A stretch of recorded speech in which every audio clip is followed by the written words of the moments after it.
Boris Johnson has been urged not to relax post-Brexit immigration rules despite a growing number of staff shortages in the UK, according to the results of a new brex.co.uk poll. The Confederation of British Industry, CBI, urged the government to change the rules to help the UK's crumbling economy following the devastating COVID pandemic. The group said companies were struggling to hire workers from abroad for roles such as builders, butchers and welding, and so they should be added to the shortage occupations list to help combat the employment gaps.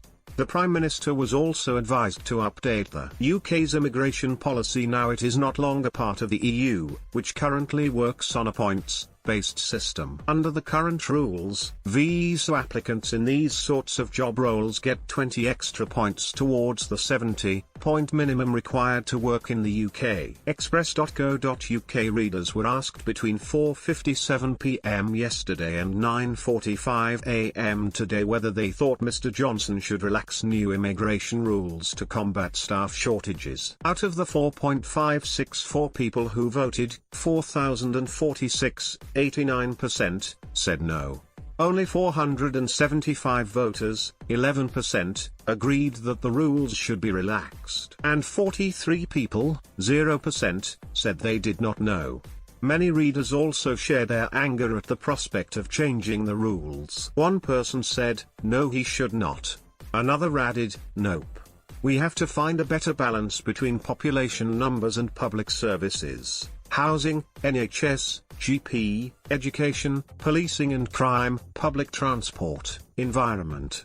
A third reader wrote, "Boris Johnson is walking a very, very fine line, wrecking everything the Tories achieved if this happens."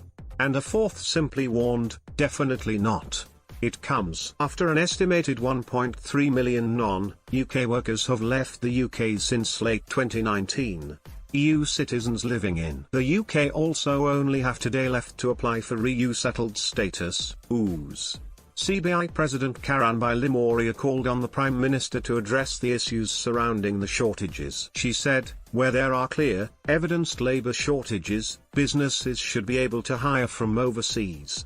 An evolving shortage occupations list could help. But it's really important to stress, workers from overseas aren't, and shouldn't be, our only response to labour shortages. Investing in skills here, too, is vital. It's not an either/or choice. We must do both to ensure our firms have the access to people they need to succeed." A spokesperson for the government responded that employers should try to focus on workers from the UK, rather than from abroad.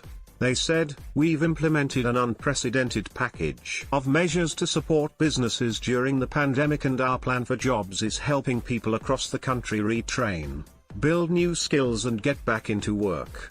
We're also working with industries to better promote jobs, training and a range of other initiatives." The government carefully considered the Migration Advisory Committee's findings and recommendations on the shortage occupation list, but decided not to make wide-scale changes while we monitor the new skilled worker route and assess how the UK labour market develops and recovers post-pandemic.